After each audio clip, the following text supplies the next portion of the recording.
The AXA FA Charity Shield on ITV.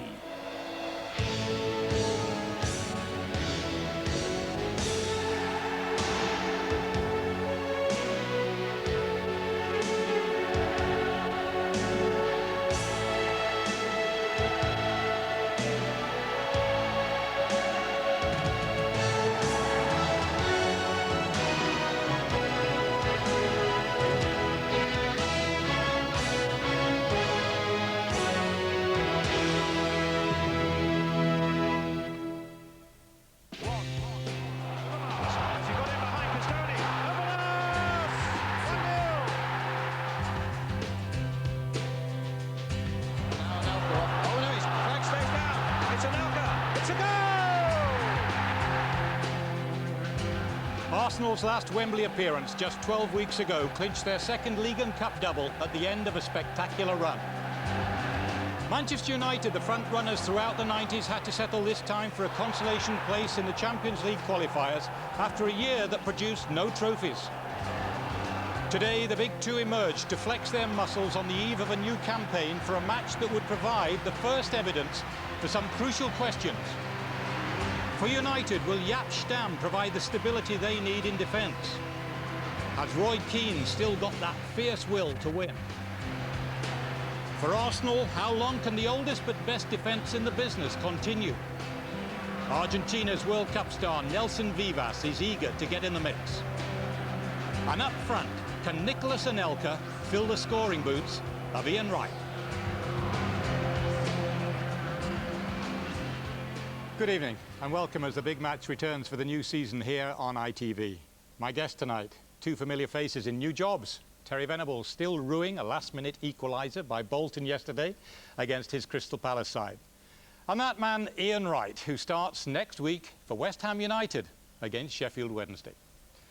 Later in the show, the week's big stories. We'll be hearing from Ron Atkinson about the problem of drugs in football and also discussing the pros and cons of the European Super League. But first, the action for the AXA FA Charity Shield. Our commentary comes from Ron Atkinson and Clive Tildesley.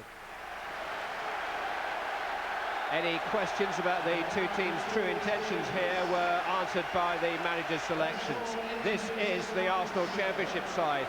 The one change of their cup-winning side, the return of Dennis Bergkamp, who missed the last big Wembley showpiece. The Dutch and French World Cup players there have not figured in Arsenal's pre-season games thus far. Well, there it is. The Dad's Army at the back, the energy of Paul Vieira and Petit in midfield, the pace of Overmars, the Bergkamp, of course, playing slightly off Nicolas Anelka.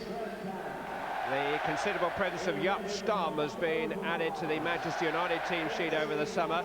Their other major signing, Jesper Blomqvist, isn't fit, but Roy Keane is, resuming as captain of the side, and interesting to see Paul Scholes preferred to Teddy Sheringham up front. Yeah, well, Roy Keane is basically a new player for them, and what a player. He and Nicky Butt will be midfield enforcers for them, flanked by Beckham and Giggs. Stapp comes in alongside Johnson. As you say, Scholes, very, very interesting. He's got preference over Sheringham. I wonder if that's the shape of the way things are to come. Each team can use as many as 5 substitutes today. Graham Poll is the referee. And remember, the World Cup crackdown on the tackle from behind is now a part of the laws of the game. Manchester United won the toss to wear their traditional red. And here's our first look at Jaap Stam against Nicolas Anelka, who's managed to rob Manchester United's signing and managed to foul him too. The most expensive defender in world football. Here's Lee Dixon testing Jaap Stam early on, testing his pace. Anelka's very, very quick, pushes him needlessly because Stam was in a little bit of problems there. Many bookmakers can't split them. They're the co-favourites for the coming Premiership title race. The most avid trophy collectors in 90s English football contesting the first prize of the new season. This is Gary Neville. David Beckham. Hung up towards Ryan Giggs, who beat Lee Dixon to it in the air. Then Tony Adams beat Andy Cole. Then Nicky Butt beat Patrick Vieira. And Cole slipped it forward, and Scholes couldn't quite react quickly enough. Winterburn was very sharp. Had to be. Corner to Manchester United.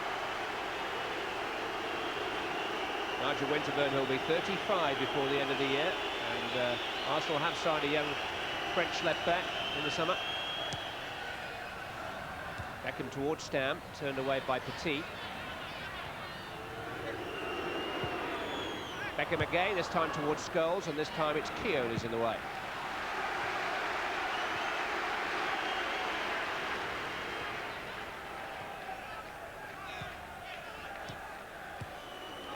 Nice combination. Beckham has freed butt here. Scholes was ready, but the cross was too close to David Seaman. You know, Beckham's getting a little bit of barracking from the Arsenal fans. Nothing over-vindictive. Whether that's having a good effect on him, because I noticed he seems to be taking particular care with his passes. I don't think he's put a pass astray yet.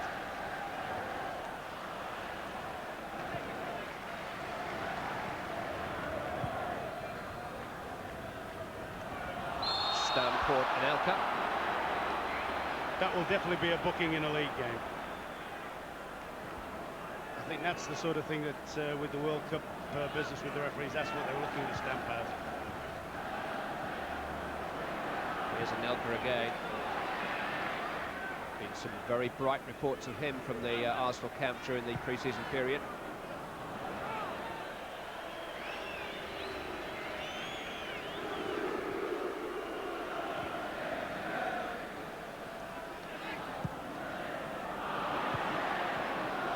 Keown only for Beckham. Looking to change the point of the direction of the attack, and beautifully delivered for Giggs. In towards Scholes! Well, the flag was raised. It was a teasing ball. Seaman didn't quite reach it. Scholes didn't quite reach it. Didn't matter as it happened. I mean, that's a lovely ball. This isn't always Ryan Giggs' greatest strength. He just feeds it in, and as you see, the Arsenal have had the discipline to hold that line again. Although Seaman get a touch on it, the Scholes was in fact offside. Roy Keane. Paul Scholes. Now Gary Neville.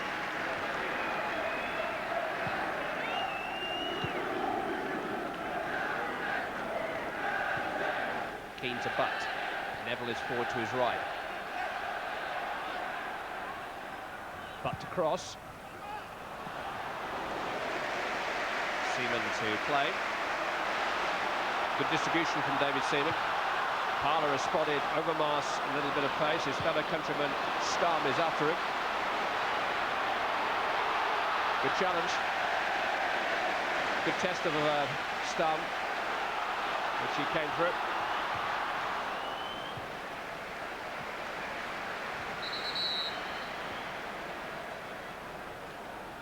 Stam will be happy with his contribution to the game so far. He's been stretched once or twice, once by Anelka, now by Overmars. Both times shown quick feet, good recovery. Had a couple of bad moments during the World Cup finals, the Stam, but I don't think he actually had a bad World Cup. I tell you what I think was very hard for him, and I think a lot of English centre-halves would find it hard to play the way the Dutch play, with the defenders sort of spaced away from each other. What he'll appreciate in England is he'll find he'll get closer cover, he'll get more insurance from his fellow players. Be it one of the fullbacks coming alongside him or his respective centre-half. Keane with a challenge on Petit, but couldn't quite angle it as it fell behind him. Foul by Vieira on Keane.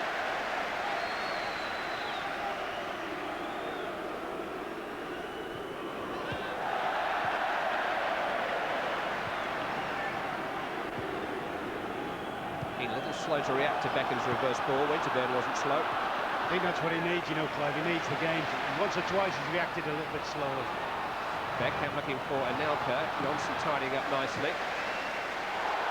Beckham, no. It's hampered by Neville. Referee was very close, didn't stop play. In the end, Beckham's pass was poor. Oh, into Scholes, nice touch. On by Giggs, Paul Scholes again. Everything's down the centre for him.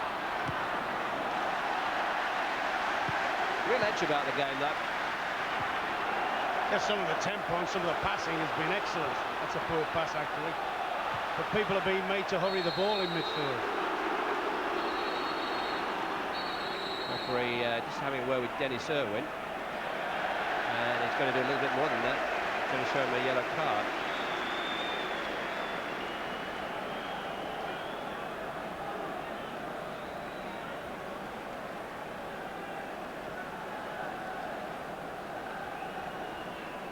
Graham Poll officiating in his first big match at Wembley.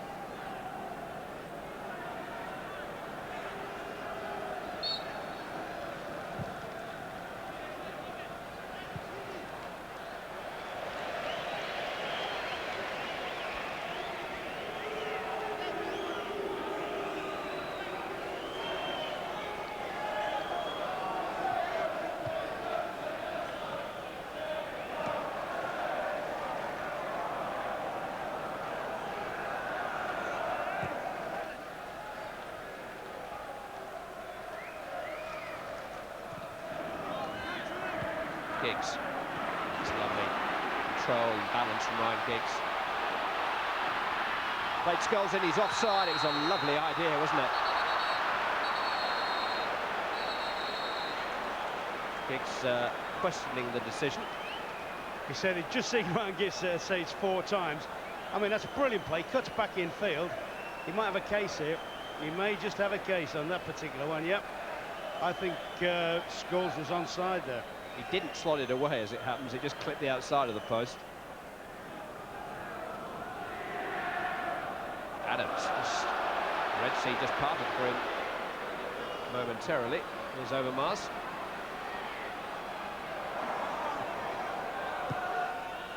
Bergkamp.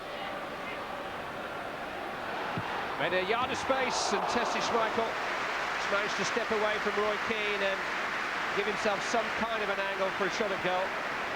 Yeah, he's doing well.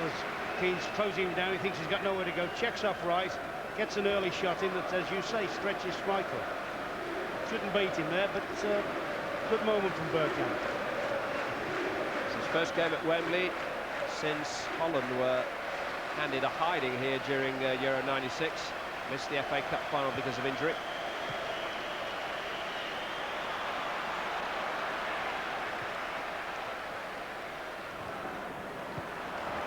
Winterburn.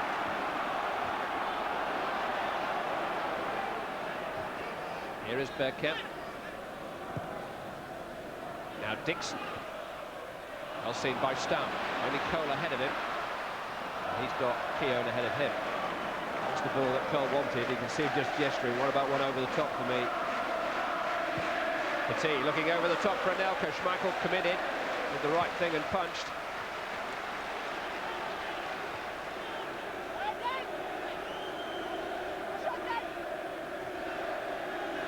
Dixon, Vieira,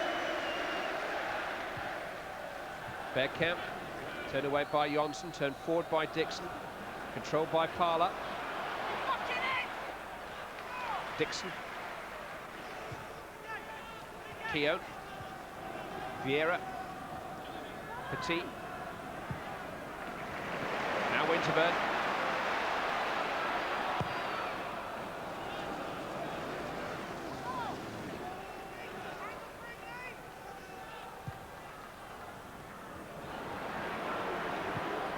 Vieira forward to Bergkamp. He's onside here. Dennis Bergkamp with a little back heel. He knew that Anelka was there. It's hit by Overmars right into the top corner.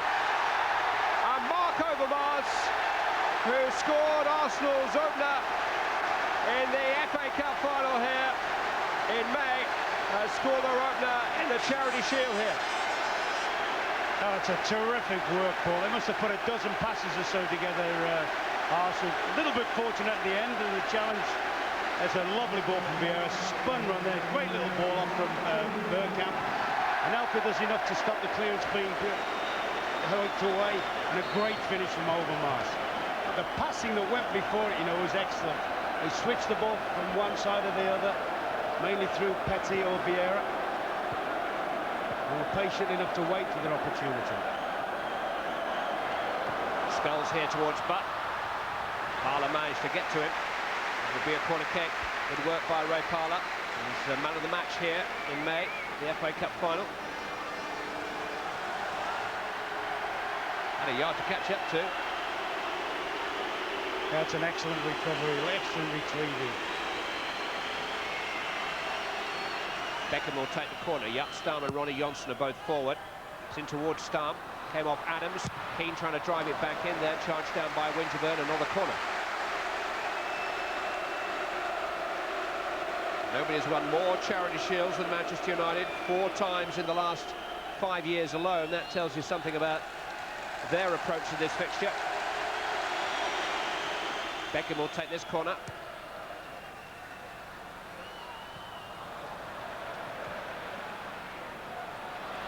All ended rather tamely, didn't it? And Giggs with a rather loose pass, which Anelka has seized upon here. And now Bergkamp with Overmars forward too. Instead it's Anelka. Bergkamp's pass for once marginally overhit. Shouldn't discount the part the keeper's played there, though. He's come out very, very cleanly, very quickly. Read the script. There's Anelka going off the back of the defence. At one stage, you know, if he's like the width of one of those blade cuts short, then Anelka gets that.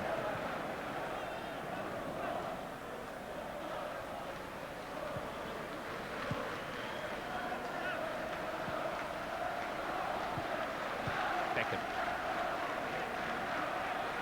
Long for Scholes, and Vieira picks it off, and Petit tries to play Anelka in, and Michael to the edge of his penalty area. That's another great block, you know, another great stop. He hadn't got much to spare there. Actually found Nicky Butt with his clearance too. Beckham looking to find Ryan Giggs. Dixon using all his know-how. That was a foul. Yes. I wondered whether the ref was going to give that. Dixon, what's that for? He says it's because he was running you out there, Sonny. You couldn't catch him. Like, that's not even an argument. There's a 10-year age gap which Dixon couldn't quite close there. Beckham with a free kick. Little flick from an Arsenal player, and it came to Jaap Stam at an awkward height. Oh, there's a hinder handball there by Parler. It's not even a bit inside the box. Well, it was certainly handball. I was going to say it'd be interesting to see just where it was. Vieira trying to run clear at the other end of the field. Good challenge, Nicky Butt.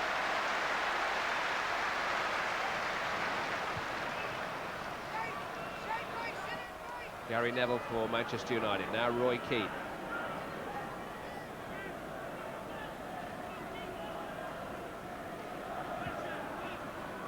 David Beckham. Came off Vieira. It almost ran for Scholes too.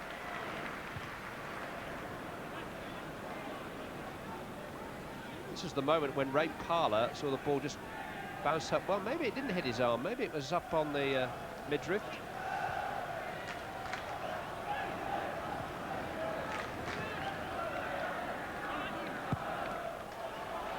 Winterburn looking for Overmars.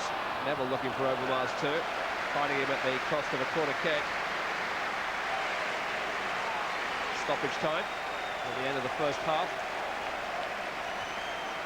With the goal from Overmars separating the two teams.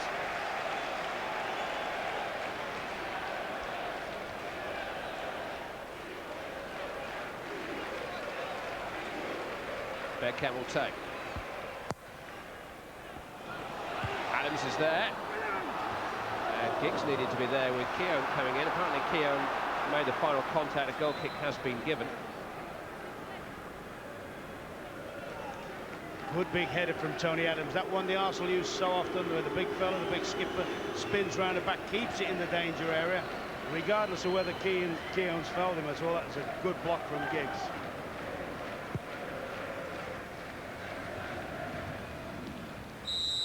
Well, there wasn't much to choose between Arsenal and Manchester United in last season's Premiership race. A goal by Overmars at Old Trafford in March probably just turned it Arsenal's way then. And in the first half of the FA Charity Shield, this goal from Mark Overmars, set up first by Bergkamp and then by Anelka's willingness, is what separates Arsenal and Manchester United again. We'll be back with the second half from Wembley Stadium after this break.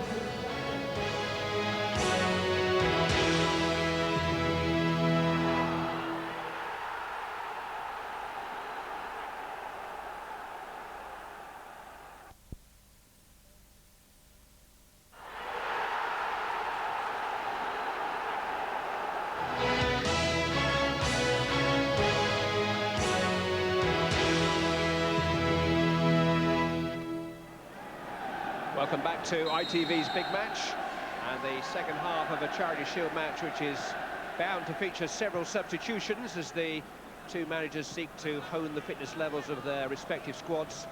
And the first sees Christopher Wray replacing Dennis Bergkamp in what is now the Arsenal FA Cup winning lineup.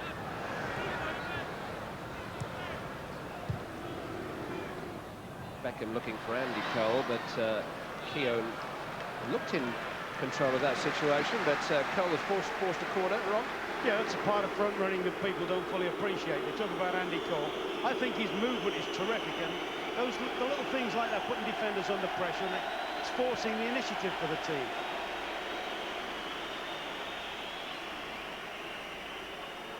Beckham taking a corner down at the Arsenal end of the ground. Calmly dealt with by Petit. Overmars. Running away from Butt. Good recovery from Nicky Butt, who looked a bad second in that race for a long time. Ray Parlour picking up the baton. Now Lee Dixon. Fancied his chances, and I think Peter Schmeichel saw that a little bit late. Yeah, as soon as he dropped off Lee Dixon and he got the ball outside his right foot, I thought he was going to have a crack at this. He does strike a fair ball, and that wasn't an easy one for Schmeichel to deal with. It was upon him almost before he knew it. Actually, since Solskjaer come on, it looks very much as if Beckham's been asked to play in a central midfield role, and maybe Scholes going out on the right wing. This is Overmars. Ray. Fed through to Parlour. Well, that was a snapshot from Parlour. He was sort of waiting for it to roll in front of him, but he wasn't closed down all that quickly. Wasn't a bad effort, this. The little ball from Ray's threaded through to him. He lets it run across his body. He's got a fair idea where the goal is, and it looks like a toe ender. Hence the reason the little bit of swerve and cut on it. There's no danger of the heat and the early season games taking its toll, particularly on United. They're not playing at anything like the tempo they started the game at, which suits Arsenal because their midfield players will be very happy controlling the pace of the game.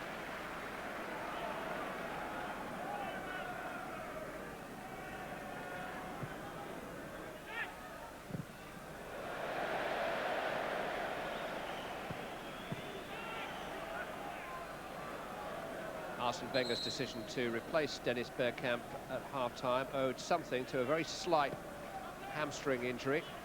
We won't want that to recur after the problems it caused at the end of last season.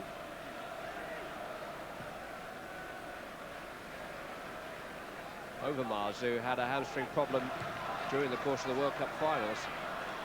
Very evident, is it? What he moves. This is Anelka. He had Ray in space behind him. It's Christopher Wray, stopped by Schmeichel. Ray again, 2-0.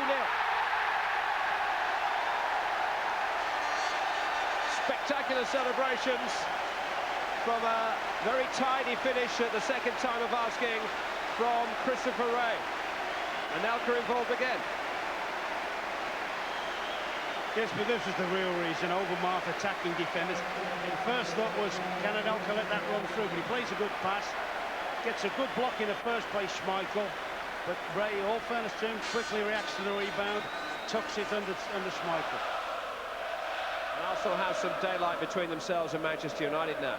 I think it also shows the value of Overmars. I mean, he's had a very quiet game by his own standards. Gave them the lead with a very, very good finish. And then occupied, gathered defenders around him with that run, drew defenders, sucked them to the ball, which meant Arsenal got players unmarked on the opposite side of the field. Stam is forward, Johnson is forward. It's in towards Johnson, it came off Keown. It will be another corner.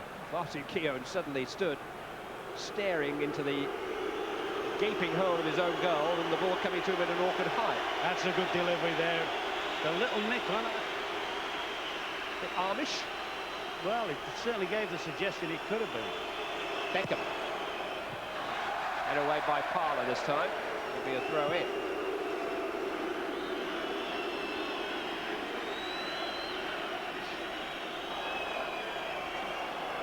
Solskjaer. Beckham. Scholes.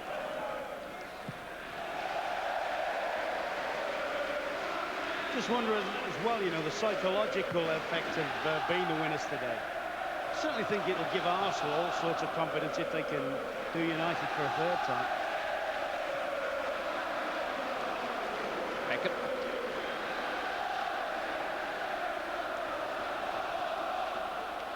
Keane.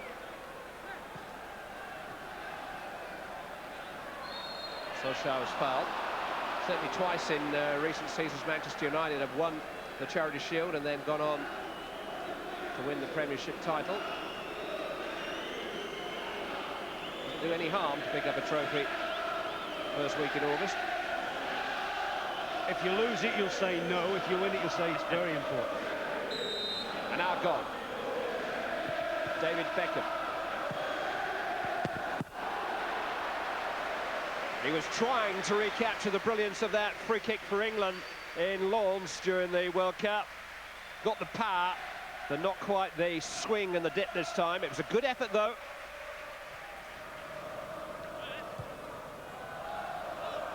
Overmars. Well, no foul given, but he had the beating of Gary Neville there. Yeah, I think the referee, Graham Paul, his first reaction, I thought, was to blow for a foul. He gives obstruction, he may have had to book him, and that could have been a disaster for Gary Neville. Yeah, Neville was yellow carded early in the game. Overmars' last contribution.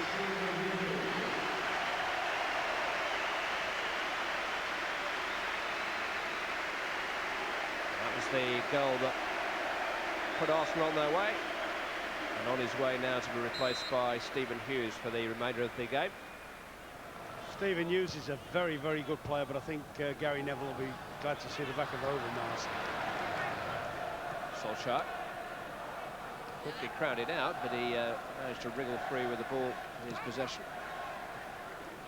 Keane to Solskjaer again, miscontrol, but ran for Cole. He miscontrolled it, ran for Vieira. Johnson. Keane. Driven in at Solskjaer. He'll come here for Andy Cole. Adams is there, taking a bit of a ride on Cole, but he got up first, and it was just where he landed, really. Cole looks a bit perturbed, but no question of a foul in Graham Cole's mind. What is on the referee's mind is getting some treatment for Adams now. No, there's no foul at all there. I mean, he's focused entirely on the ball there, Adams.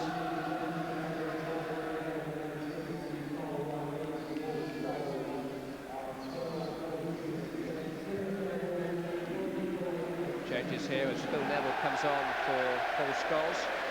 Teddy Sheringham and Jordi Cruyff for imminent two. And Andy Cole has been substituted. And Ryan Giggs is going to leave us too.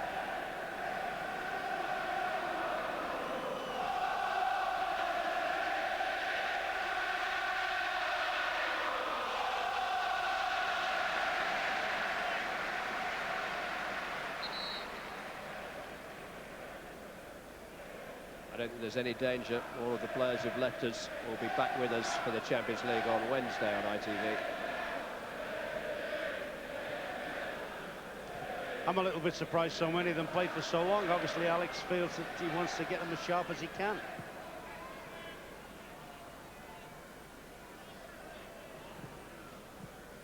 Cruyff to Irwin.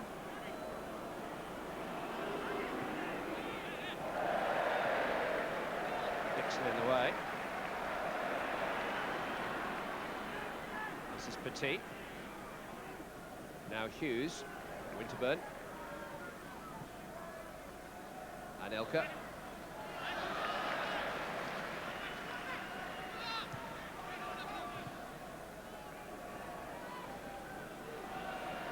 Adams took a chance there. Ray Parlour. Anelka making a run, and he's got beyond the ups-down here. It's Nicholas Anelka. Ah, 3-0. He really has come on leaps and bounds in the last 6 months. And the young striker who completed Arsenal's joy at the FA Cup final in May has surely put the Charity Shield beyond Manchester United. Well, that's a move Arsenal look for a lot. They like to thread the ball through the gap into a pacey front player. A nice little edged-in ball, and from there it's all about pace, power, and aggressive finishing. Not only does he outrun Stam there, he also has the physique to sort of withstand the buffeting from Stam. Just moves the ball a little bit on Schmeichel so he gets a better angle for himself. That's the mark of a player, you know, that knows that he all of a sudden is coming right onto his game. There were those who wondered about Arsene Wenger's faith in Nicolas Anelka at the very beginning. But his faith has been royally rewarded in the closing months of last season. 0-0. This is his brother.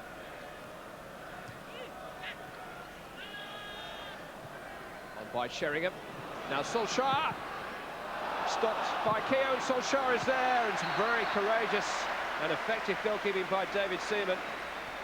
Nice ball from Teddy Sheringham. That's a beautiful ball. Solskjaer's pulled on the shoulder of Keown. Hard angle. Appeal for a handball when he hits the back of Keown's hand. But a great block from the England goalkeeper there.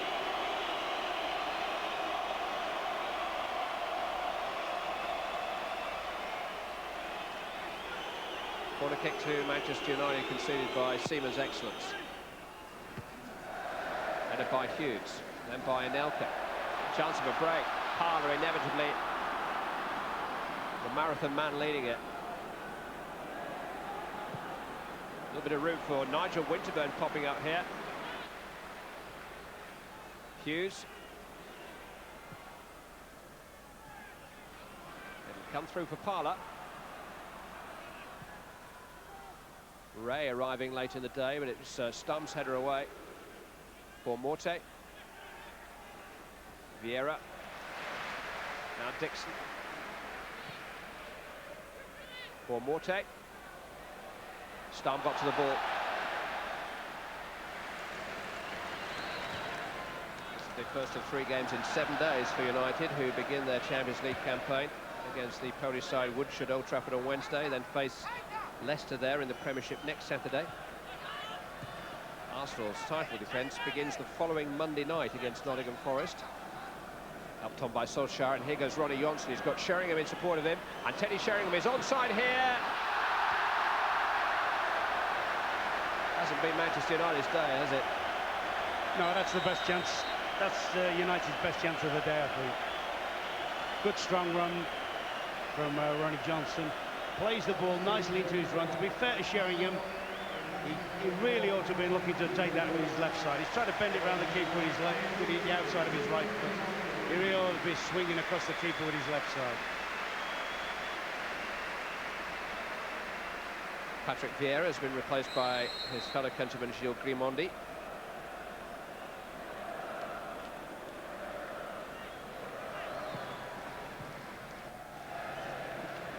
Well, they've coasted through the final moments of this first proper test of their credentials again for the new season. And on their CV, a good win over Manchester United always looks good. I don't think you should underestimate that. I think it's a big psychological boost for them. David Beckham. Get up by Steve Bold. Arsenal are in the habit of winning things. They picked Manchester United for the 2 domestic honours that they've covered most last season, and today they've done better than that. They've handed out a 3-0 beating to their traditional rivals in the FA Charity Shield. Chris Ray underlining the strength of their entire squad now with one of those goals. The others came from their FA Cup final goal scorers, Anelka and Overmars. It's a very impressive start to the new season for the team that dominated last season. Arsenal 3, Manchester United 0.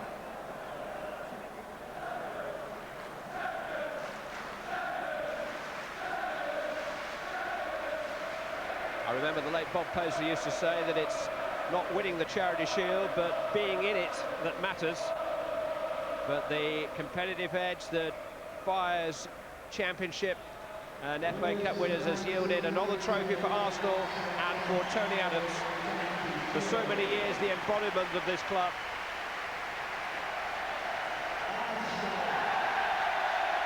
Arsenal are a different kind of team these days maybe, but they're still a winning team. Still the team that the rest have got to beat in the months ahead. In part 3, the thoughts of Terry Venables and Ian Wright on today's proceedings, plus the views of Ron Atkinson on drugs in football, the views which have made all this morning's headlines. Join Bob Wilson after the break.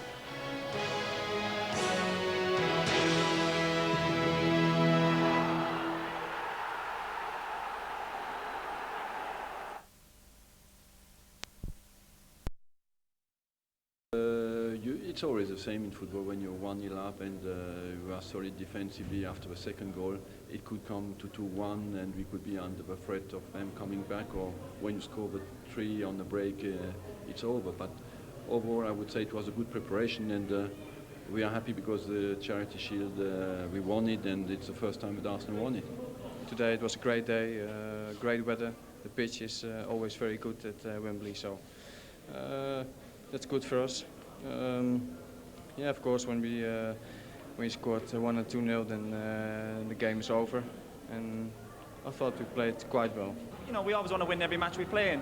You know, it's not the end of the world. Arsenal is it. We didn't. At Wembley, it seems these days, and this is where you're going to play the European Champions League. Are you going to be comfortable playing here, do you think? Yeah, absolutely. We're happy that we can play there.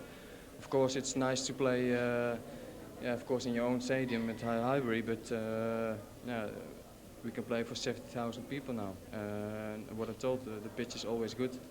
So, and it's a big pitch, so I think we're happy. Just how important to you is this? I thought they were very impressive today. I mean, to come away from Manchester United game 3-0, I think that was an outstanding performance. I know he's a very experienced man. He knows it's not the end of the world, like was said there by Roy Keane, but he won't be happy today. But he'll be busting to get into training tomorrow morning, I think. Ian, 19-year-old Nicolas Anelka, how good is this French lad? Well, I think he's got the attributes to be as good as he wants to be. I think that when he first got into the team, he was very young. You know, people wanted results off of him the day before. Didn't understand the game too much. No, not really. And you know, he was always on the outskirts of it. I was playing, and he wasn't going to get a chance. So, you know, but he's got the pace, he's got the skill, and now I think when you see it, the runs he was making, little sharp turns, and the pace and the strength, you know, he's going to be very exciting down there. Let's look at him because he was involved in all 3 goals today, Ian. Yeah, this was good passing movement from Arsenal leading up to this, and then Patrick just lays a nice ball into Nicolas. Him and Dennis do run into the same place, but Dennis, great awareness, he's backheeled it. I think he's fouled him there. You know, I think he could have given a foul there, but like Mark's finished that off well. But it's a great run from Nicolas, and I think they were a little bit worried that he weren't doing that before, but he's doing it now. Great backheel. I think that's a foul, but it is Charity. And he's finished that off well. But, you know, he's making these nice little runs now, and I think he's going to profit from that. Maybe the biggest difference, Terry, in the young lad is the fact that he seems to understand the game a little bit more. He's not just the raw talent that came in from France. He was always getting attracted to the ball, and when he first came, and he wanted to go to the ball, to touch the ball all the time. And with that pace, you've only got to be going one way, and that is towards the other goal. And that's what frightens defenders. And as we've seen today, really, they found it very difficult, Man United, to control him.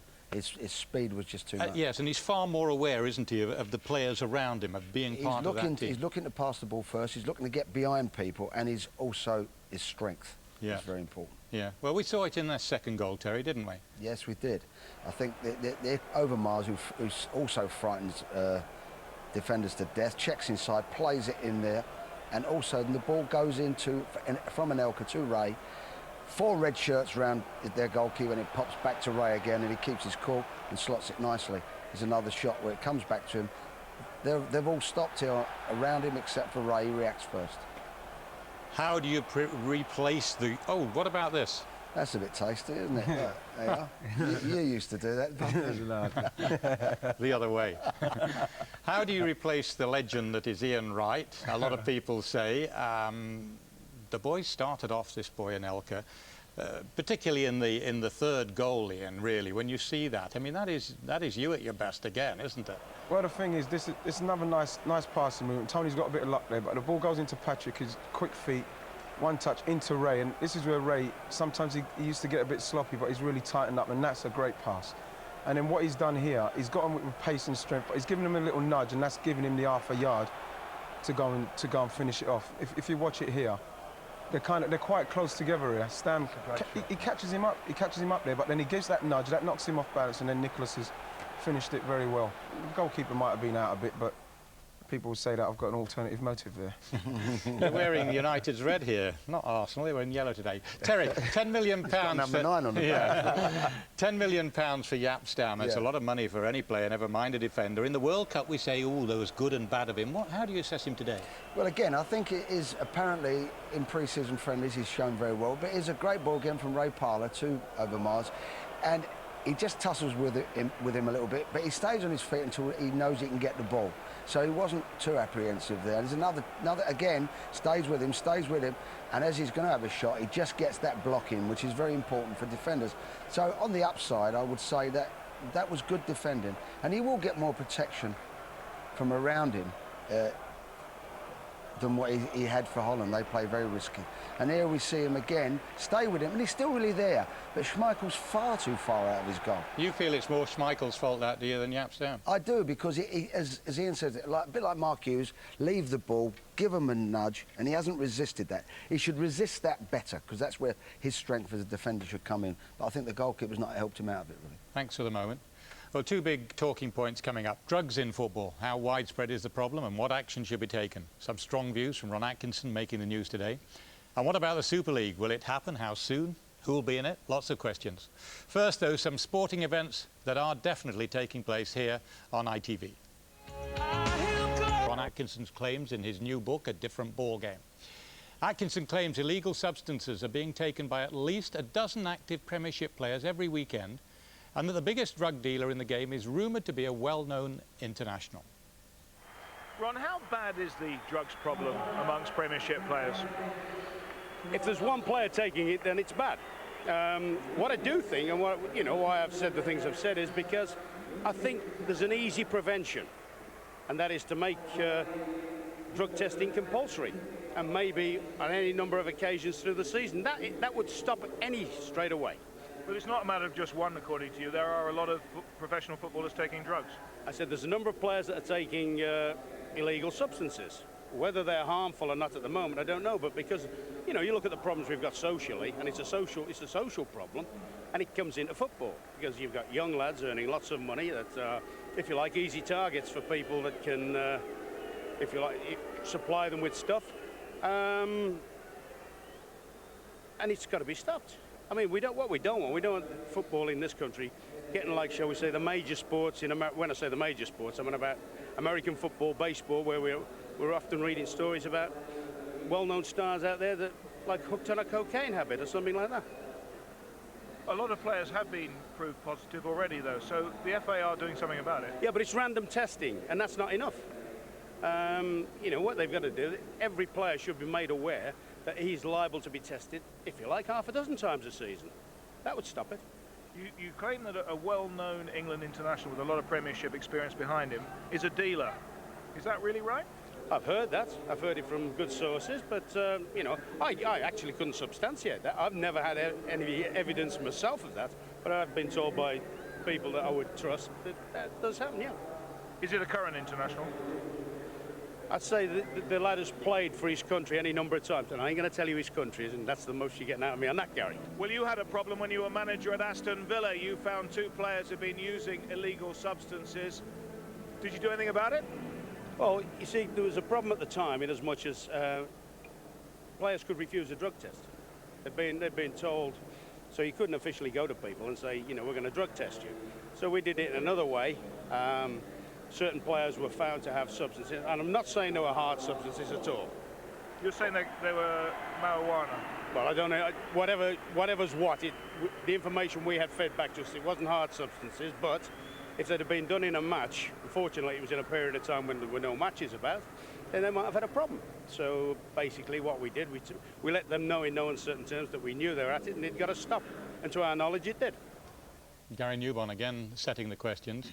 Ian, you surprised by Big Ron's claims? Oh, with all due respect to him, I'm just not having that. You could say that about drugs in any profession, you know, like I say, he's got a book coming out and that kind of speculation can help that kind of thing.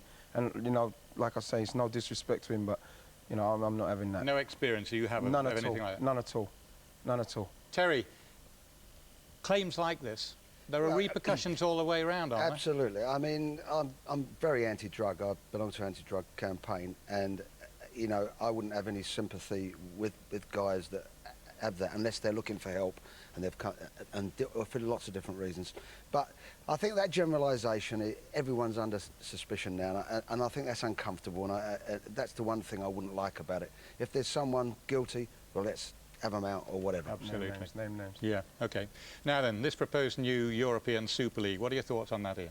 Well, it's funny because, like, with the Premiership, when they started talking about that and the breakaway, everyone was saying, oh, you can't do this and that, but it happens. You tend to find that when there was a big fuss, wasn't there? Yeah, there was. You tend to find that when they start getting into the stage where they're talking about, it's like, we're going to have a Super League at some stage and it's going to happen. You think it will happen? Yeah, I think it will, yeah. Do you think that, Terry? I think they've already got it. I think the Champions League, when you see a Champions League, when not only the champion is in it, when you see the second in it as well, you start saying to yourself, well, that's not Champions League. What is it, a forerunner for something else? What are you? So I just think... But not just the elite. I mean, they'd have to qualify relegation. Oh, no, you've got to whatever. qualify. We don't know glee clubs. Like we started it, so we're in it forever. I mean, if Man United or Arsenal in ninth, they're out. I mean, I think it's good for the game. It's more exciting. But I think until they're taking every little bit of juice out of the Champions League, we won't be going on to the next move. You agree? Yes. I think we'll leave it at that point. OK, thank you very much, Terry, and Ian, good luck for the season. Well, just 4 weeks ago we brought you the World Cup final. Now already the close season is over and the new season has begun. It's first blood to Arsenal from all of us here for now. Bye-bye.